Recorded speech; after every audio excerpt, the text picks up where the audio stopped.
The old stroller squeaked with every step as Maya pushed it along the quiet forest path.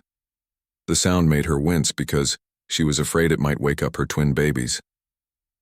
Little Rose and Ryan were finally sleeping after crying for what felt like hours. At just 6 months old, they didn't understand why Mommy had been so sad lately, or why their bottles had been getting smaller and smaller. Maya stopped walking and looked down at her babies. Rose had her tiny fist curled up near her face, and Ryan was making those sweet little sleeping sounds that used to make Maya smile. But today, even looking at their peaceful faces made her heart break into a million pieces. She pulled the crumpled paper from her jacket pocket and read it again, even though she already knew every word by heart. Final notice. You have 48 hours to pay or vacate the property. The red letters seemed to jump off the page and mock her. 48 hours, that was yesterday. Today she was supposed to be out of her tiny apartment. But where could she go with 2 babies and only $8 in her wallet? The morning had started like any other nightmare. Maya woke up on the floor of her empty apartment because she had sold her bed last week to buy formula. The electricity had been cut off 3 days ago, so the baby's milk was warm and sour. She tried to feed them anyway, but they pushed the bottles away and cried. She cried too. Her phone had died because she couldn't pay the bill, so she couldn't even call the few people she knew. Not that anyone could help her anyway. Her mom had kicked her out when she got pregnant, saying she was a disappointment to the family. The baby's father had disappeared the moment he found out there were 2 babies instead of 1. I can't handle this, he had said. And then he was gone forever. Maya had tried everything. She went to every store in town looking for work, but nobody wanted to hire someone with 2 babies and no one to watch them. She applied for help from the government, but they said she needed an address and she was about to lose her address. She went to churches, but they could only give her a few cans of food and some old clothes. Everyone was kind, but kind words. Don't pay rent or buy baby formula. Last night, she had sat in her empty apartment with Rose and Ryan crying in her arms, and she made a decision that made her feel sick to her stomach. She had heard stories about people leaving babies at fire stations or hospitals where they would be found and taken care of. But Maya lived in a small town where everyone knew everyone. If she left the babies somewhere obvious, people would find out it was her, and then what? She might go to jail and the babies would still end up in the system. That's when she remembered the fancy neighborhood on the other side of town. Rich people lived there, the kind of people who jogged through the woods every morning and had perfect families. If she left the babies there, surely someone good would find them. Someone who could give them everything she couldn't. Maya had packed their things in the middle of the night. She put their warmest clothes on them and wrapped them in the only blankets she had left. She wrote a letter on a piece of paper torn from an old magazine. Her hands shook as she wrote, "Please take care of Rose and Ryan. They are good babies. I love them more than anything, but I can't give them what they need. Please don't hate me." She folded the paper and put it in Rose's blanket. Now, walking through these woods where rich people probably walk their expensive dogs, Maya felt like she was walking to her own execution. Every step took her further away from any chance of changing her mind. The path was clean and well-maintained, with little signs pointing to different trails. This was definitely where wealthy people came to exercise and feel good about themselves. Maya found a spot under a big oak tree where the morning sun filtered through the leaves. It looked peaceful and safe. She imagined someone finding the babies here and thinking they were a gift from heaven. Maybe a couple who couldn't have their own children. Maybe a family who had everything except the one thing that mattered most. She stopped the stroller and just stared at her sleeping babies. Rose had Maya's dark hair, and Ryan had the tiniest dimple in his chin, just like Maya's father used to have. They were perfect. They deserved so much more than a mother who couldn't even keep a roof over their heads. Maya's hands shook as she lifted Rose from the stroller. The baby stirred but didn't wake up. She felt so light, too light. Maya knew the babies hadn't been eating enough, and that made everything worse. She was failing them in every possible way. She made a soft bed of leaves and placed her jacket on top to make it more comfortable. Then she gently laid Rose down and picked up Ryan. He opened his eyes for just a second and looked right at her. Maya's heart stopped. Those big brown eyes seemed to trust her completely. like he knew Mommy would always take care of him. But she was about to do the opposite. "I'm so sorry," she whispered to both of them. "Mommy loves you so much, but she's not good enough for you. Someone better will find you. Someone who can buy you food and toys and take you to the doctor when you're sick. Someone who won't let you down like I have." She kissed Rose's forehead, then Ryan's. They smelled like baby powder and innocence. They had no idea that their whole world was about to change forever. Maya tucked the letter into Rose's blanket and made sure both babies were covered and warm. Taking one last look at them, Maya turned and walked away. Each step felt like she was tearing her own heart out. She wanted to turn around and run back to them, but she forced herself to keep walking. This was love, she told herself. Real love meant wanting what was best for them, even if it destroyed her. She made it about 50 steps before she had to stop and throw up behind a tree. Her whole body was shaking, and she couldn't catch her breath. What kind of mother abandons her children in the woods? What kind of person was she? But then she thought about last night, watching them cry from hunger while she had nothing to give them. She thought about the cold apartment and the empty refrigerator. She thought about all the nights she had stayed awake wondering how she was going to keep them safe and fed and warm. At least this way, someone else would have that chance. Maya walked back to her old car in the parking area, leaving the empty stroller by the tree.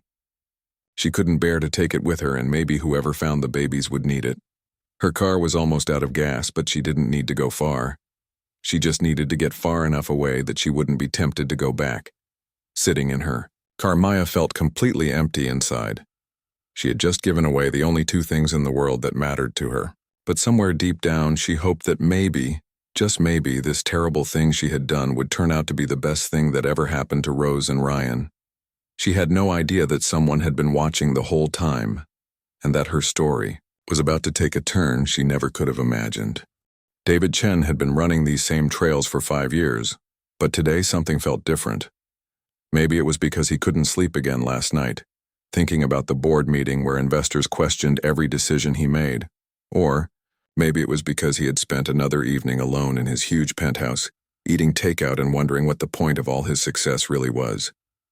At 35 years old, David was worth more money than most people could imagine. His tech company had revolutionized how people communicated around the world, and magazines called him a genius. But genius or not, he still woke up every morning feeling like something important was missing from his life.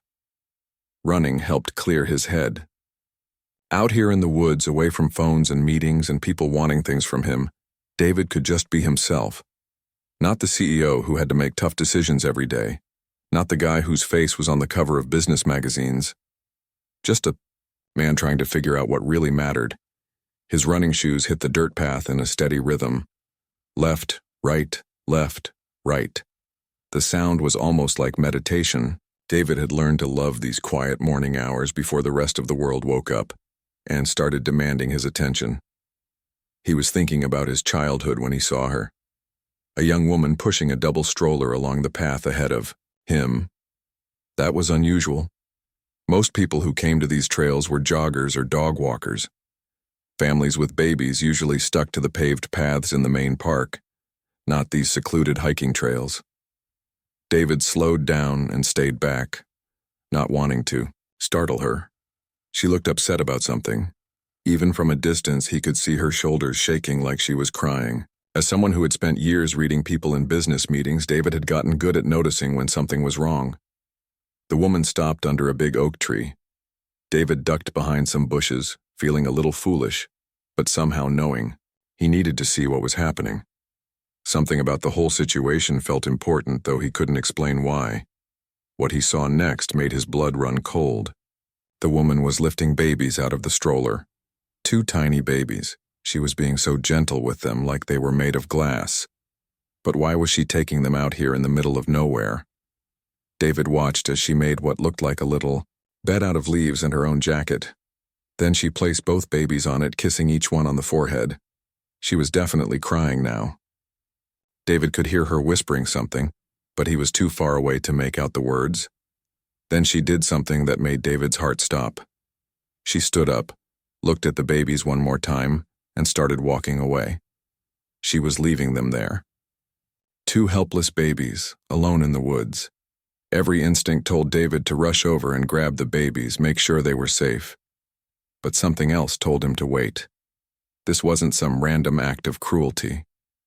The way the woman had touched those babies, the way she had cried while setting them down so carefully, this was a mother making the most difficult decision of her life. David had grown up in foster care. His own mother had left him at a hospital when he was just a few days old. He had always wondered what that moment was like for her. Had she cried?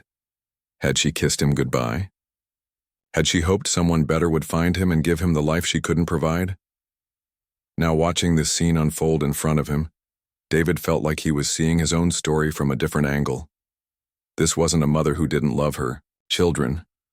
This was a mother who loved them so much that she was willing to break her own heart to give them a chance at something better.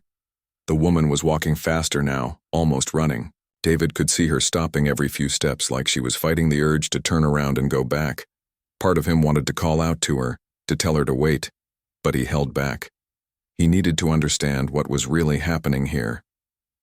David quietly followed her, staying far enough behind that she wouldn't notice him.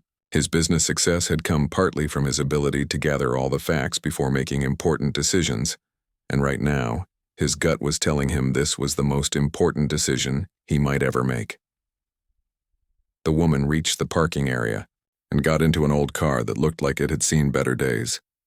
Through the windshield, David could see her sobbing. She sat there for several minutes, her whole body shaking with the force of her tears. Then she tried to start the car. Nothing happened. She tried again. Still nothing. David could hear her hitting the steering wheel in frustration. Even from where he stood, he could tell this was the final straw for someone who had already been pushed too far. David thought about his own life. He had everything money could buy, but he had never had a family. He had dated plenty of women, but somehow it never worked out. They usually wanted him for his money or his status, not for who he really was. And the few relationships that had seemed genuine fell apart because David was always working, always traveling, always putting business first. He had always told himself he was too busy for a family, too focused on building his company. But the truth was he was scared. Scared of failing the way his own parents had failed him. Scared of not being good enough. Scared of messing up something as important as raising children. But watching this mother sacrifice everything for her babies made David realize something. Love wasn't about being perfect or having all the right answers. Love was about putting someone else's needs before your own, even when it cost you everything. David made a decision that surprised even him. Instead of calling the police or child services, instead of rushing to grab the babies and handle everything through official channels, he was going to talk to this woman. He was going to find out her story, and maybe, just maybe, he was going to find a way to help that didn't involve tearing this family apart. He walked over to her car and gently tapped on the window. The woman looked up and David saw fear flash across her face. She probably thought he was going to report her, get her arrested. But David had learned a lot about reading people in his years of business, and what he saw in her eyes wasn't the look of someone who didn't care about her children. It was the look of someone who cared so much that it was destroying her. "Hey," he said softly when she rolled down the window. "I saw what happened back there. Are you okay?" It wasn't much of an opening, but David had learned that sometimes the simplest questions led to the most important conversations. He could see this woman trying to decide whether to trust him or run away. Given that her car wouldn't start, running wasn't really an option. David stepped back from the car and held up his hands in a gesture that he hoped looked non-threatening. "I'm not here to judge you or call anyone. I just want to help if I can." What happened next would change both of their lives forever. Maya stared at the man standing next to her broken-down car and felt her world spinning out of control. This was it. This was the moment her life would be completely over. Someone had seen her abandon her babies, and now she was going to jail. Rose and Ryan would end up in the system, and it would all be for nothing. The man didn't look like a police officer, though. He was wearing expensive running clothes and had the kind of calm, confident look that rich people always seem to have. Maya had cleaned houses for people like this before she got pregnant. They lived in a different world from hers, a world where problems could be solved with money and connections. "Please," Maya whispered, her voice barely audible. "Please don't call the police. I know what I did was wrong, but I can't." She couldn't finish the sentence because she was crying too hard. David crouched down next to her car window so he could look her in the eye without towering over her. Up close, he could see how young she was, probably not even 25. Her clothes were clean but worn thin, the kind of clothes you wore when they were the only ones you had. Her face was pale and thin, like she hadn't been eating enough. "What's your name?" David asked gently. "Maya," she said without thinking, then immediately regretted it. Now he could identify her to the authorities. "Maya, I'm David, and I want you to know that I'm not going to call anyone unless you want me to. Right now, I just want to understand. What's happening here?" Maya looked at him suspiciously. "Why would you care? You don't even know me." David was quiet for a moment, trying to figure out how to explain something he barely understood himself. "Because I was one of those babies once. Not exactly like this, but close enough. My mother left me at a hospital when I was 3 days old. I spent my whole childhood wondering why she did it and whether she ever thought about me." Maya's eyes widened. She hadn't expected this successful-looking man to have a story like that. "Did you hate her?" Maya asked. "Your mother?" "For a long time, yes," David admitted. "But as I got older, I started wondering what her life was like. What would make a mother give up her child? I used to think it was because she didn't love me. But watching you back there with your babies, that wasn't someone who didn't love her children. That was someone who loved them so much it was tearing her apart." Maya started crying harder. No one had ever understood it like that before. Everyone always made it sound so simple. Just get help. Just ask for assistance. Just figure it out. But it wasn't simple when you had tried everything and still came up empty. "Tell me what happened," David said. "Tell me how you ended up here." And somehow, sitting in her broken car, talking to this stranger who seemed to actually understand, Maya found herself telling him everything. She told him about losing her job when the diner closed down because she had to keep missing shifts when the babies were sick, and she couldn't afford a babysitter. She told him about her landlord who wouldn't give her even one more week to come up with the rent money. She told him about applying for government assistance and being told she qualified for help, but there was a 6-month waiting list. 6 months. She told him about going to every church in town, every charity organization, every place that was supposed to help people like her. "They all tried to help," Maya said. "But trying and actually helping are different things. The food bank could give me some canned goods, but Rose and Ryan need formula and diapers. The church could pray for me, but prayer doesn't pay rent. Everyone had good intentions, but good intentions don't keep babies warm at night." David listened without interrupting. In his business life, he was used to people asking him for money, but their requests were usually for investments or partnerships or donations to causes that would make him look good. This was different. This was raw and real and desperate in a way that cut straight through all the polite social barriers he was used to. "What about the baby's father?" David asked. Maya laughed bitterly. "Josh? He disappeared the day I told him we were having twins instead of just one baby. Said he couldn't handle 2 kids. I haven't heard from him since, and honestly, I don't want to. If he could walk away that easy, Rose and Ryan are better off without him. And your family? My mom kicked me out when I got pregnant, said I was ruining the family reputation. My dad, well, he does whatever my mom tells him to do. I have a sister, but she's got her own problems and 3 kids already."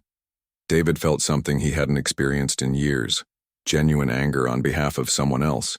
He was angry at all the people who had failed this young woman, angry at systems that were supposed to help, but left people falling through the cracks, angry at a world where someone could work hard and still end up with nowhere to turn.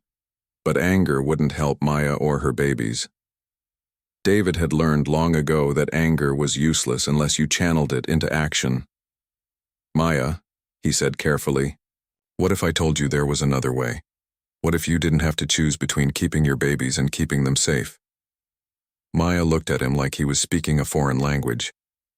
What do you mean? I mean, what if someone could help? You get back on your feet, help you find a job, a place to live, a way to take care of Rose and Ryan yourself? People don't do that, Maya said flatly. Not for strangers, not for people like me. Some people do, David said. I do. Maya stared at him. Why would you help me? What do you want in return? It was a fair question. Maya had probably learned the hard way that people always wanted something in return for their help. David thought about how to answer honestly.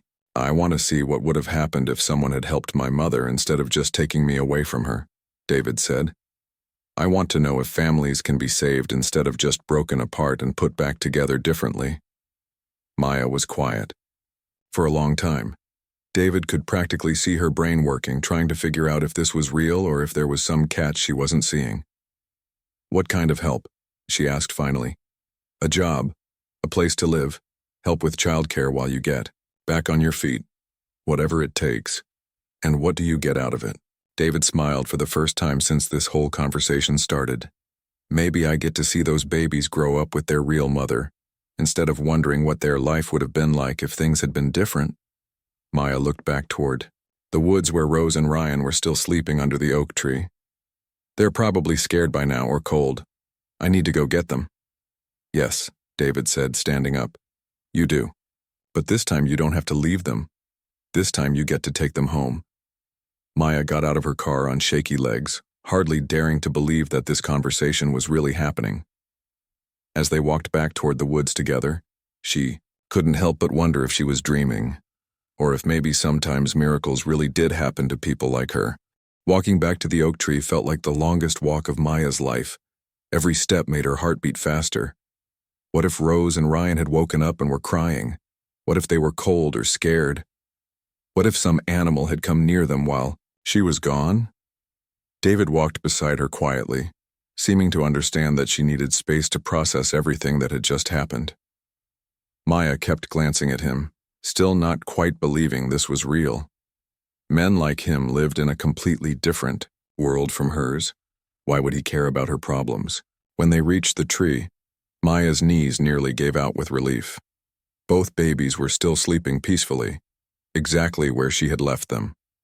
Rose had her thumb in her mouth, and Ryan was making those little snoring sounds that always made Maya smile. They looked so innocent, so trusting. They had no idea how close they had come to losing their mother forever.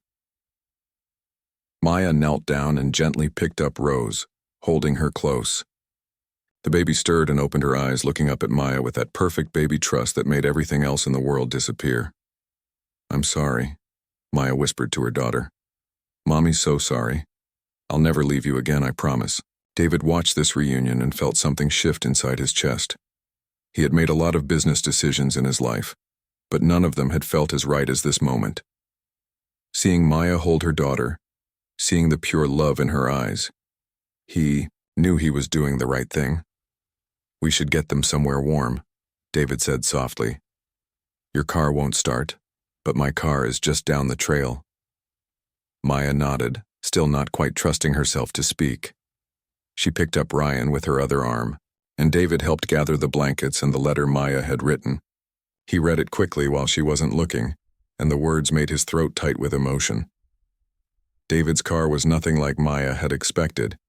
She had imagined something flashy and expensive, but it was just a simple black sedan. Nice, but not the kind of car that screamed, "Look at me." As David opened the back door for her, Maya realized he had car seats already installed. You have kids? Maya asked, surprised. No, David said, looking a little embarrassed.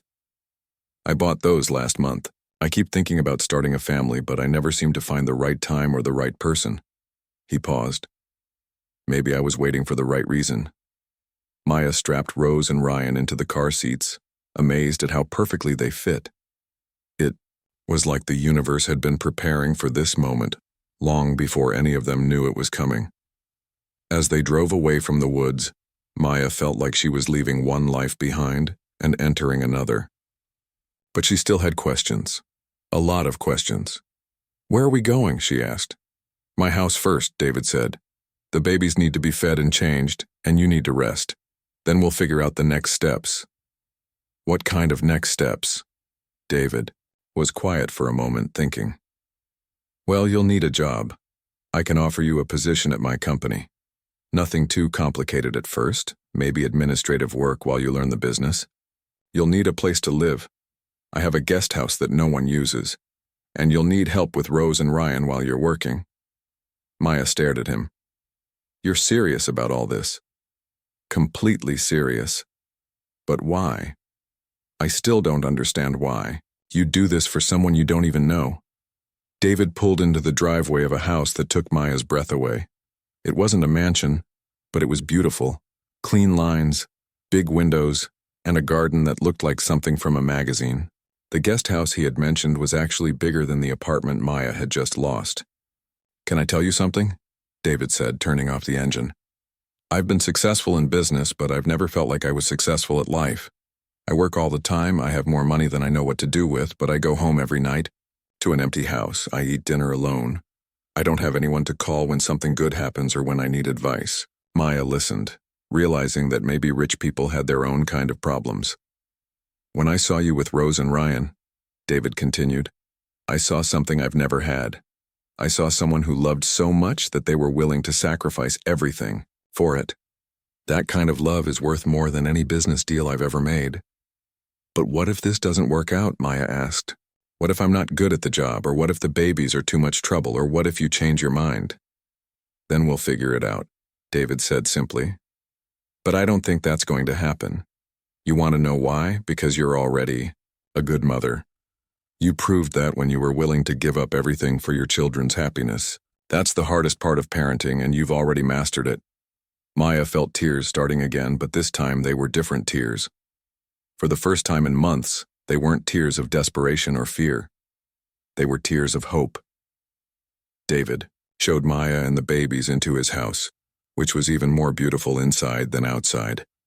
Everything was clean and organized, but it felt a little empty, like a house that was waiting for a family to make it a home. "The guest house has everything you'll need," David said, leading them through a door that connected to a smaller but still lovely living space. 2 bedrooms, kitchen, bathroom. You can have your privacy, but you're close enough that I can help with the babies when you need it. Maya walked around the guest house in amazement. It had more space than anywhere she had ever lived. The kitchen had a full-size refrigerator and a stove that actually worked.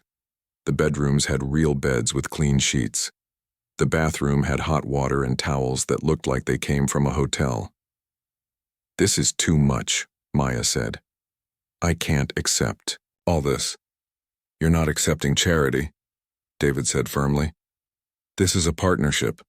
You're going to work for everything you get here. I'm going to need help learning how to be part of a family. And Rose and Ryan are going to need someone who knows how to be a father figure. We're all going to figure this out together." Maya looked down at her babies, who were starting to get fussy. They were probably hungry, and she realized she had no idea how she was going to feed them. She still only had $8 to her name. "What are they eating these days?" David asked, as if reading her mind. "Formula," Maya said quietly. "But I'm almost out and I don't have money for more." David nodded. "Let's go shopping. We'll get everything they need and everything you need too. Consider it an advance on your first paycheck." As they loaded the babies back into the car to go buy supplies, Maya realized something had changed in her chest. For the first time in months, she wasn't afraid of tomorrow. She didn't know exactly what was going to happen, but she knew she wasn't facing it alone anymore. "David," she said as they pulled out of the driveway, "thank you for seeing me, for understanding, for giving us a chance." "Thank you," David replied, "for trusting me with that chance. I have a feeling this is going to be good for all of us." Looking at Rose and Ryan in the back seat, Maya thought he might be right. 6 months later, Maya barely recognized her own life. She woke up every morning in a real bed, in a warm house, with her babies sleeping safely in the room next door. Sometimes she still couldn't believe it was real. Sometimes she would wake, up in a panic thinking she was back in her car with nowhere to go and no money for formula. But then she would hear Rose giggling in her crib or Ryan babbling his morning sounds, and she would remember that this was her life now. This was really happening. Maya had started working at David's company 3 months ago. At first, she was nervous about everything. She had never worked in an office before, and all the computers and meetings and business talk made her feel like she was pretending to be someone she wasn't. But David was patient with her, and so were the other people who worked there. Her job was simple at first: answering phones, filing papers, helping organize meetings. But David encouraged her to learn more, and Maya discovered she was good at understanding what clients needed. She had spent so much of her life figuring out how to solve problems with no money and no resources that business problem-solving felt natural to her. "You see things differently than the rest of us," David told her one day after she had helped solve a client issue that had been frustrating everyone else for weeks. "You think about what people really need, not just what they say they want." Maya was also taking online classes in the evenings, working toward a business degree. David paid for the classes, but Maya insisted on signing a contract that said she would pay him back once she was earning enough. She wanted this to feel like a real partnership, not charity. The best part, though, was watching Rose and Ryan grow up in a house full of love and laughter. They were walking now, getting into everything and making messes that Maya was happy to clean up. Rose had started saying Mama and Dada. She called David Dada, which made him smile every time. Ryan was fascinated by David's computer and would bang on the keyboard whenever David was trying to work from home. Instead of getting frustrated, David bought Ryan his own toy laptop that made sounds and flashed lights. Maya would find them sitting together on the couch, David working on his real computer while Ryan worked on his toy one. David had changed, too. The serious, always working businessman Maya had met in the parking lot was still there, but now he laughed more. He took time off work to come to Rose and Ryan's doctor appointments. He learned how to change diapers and make bottles.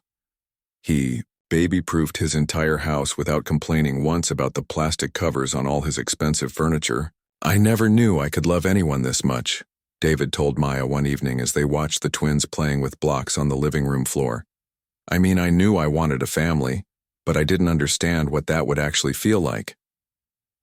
Maya understood exactly what he meant. She had always loved Rose and Ryan more than life itself, but now she also felt something she had never experienced before: security.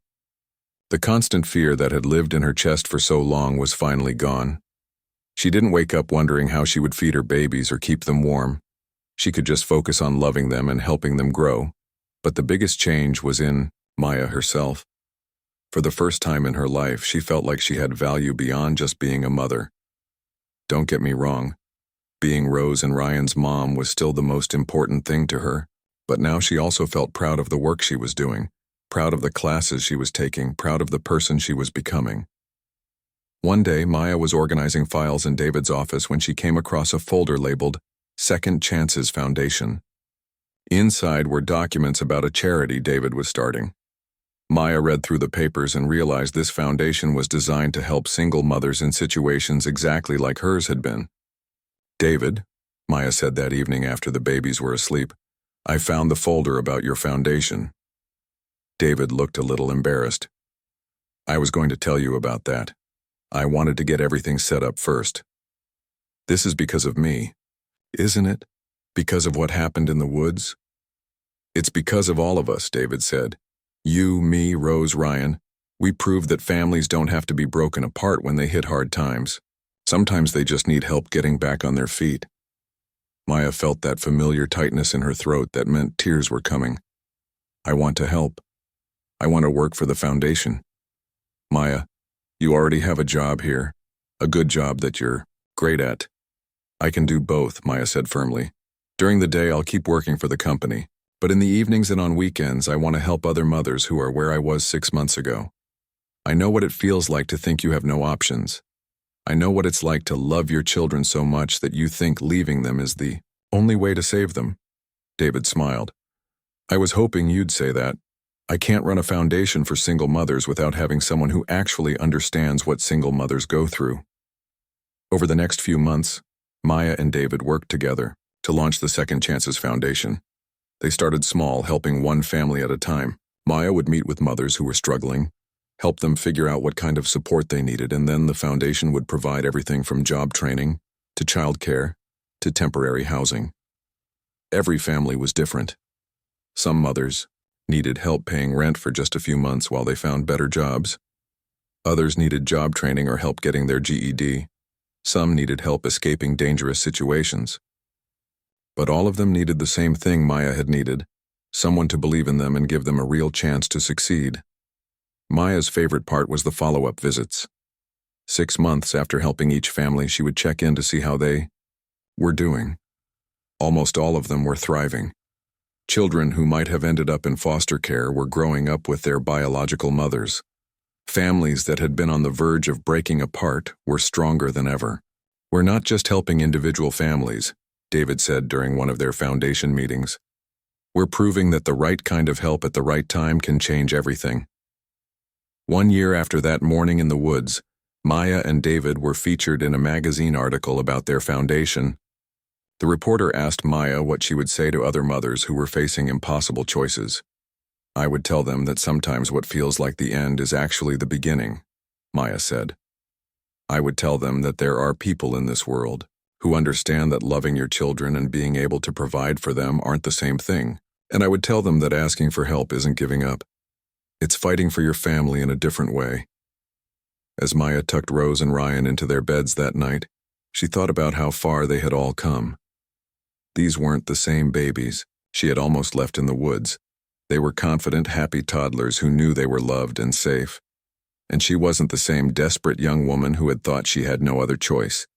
She was a mother, a businesswoman, and someone who spent her days helping other families stay together. She had found her purpose, and it had found her too. Outside, David was working in his office, probably planning new ways to help more families. Rose and Ryan were sleeping peacefully, dreaming whatever beautiful dreams happy children dream, and Maya finally understood what people meant when they talked about having everything you needed.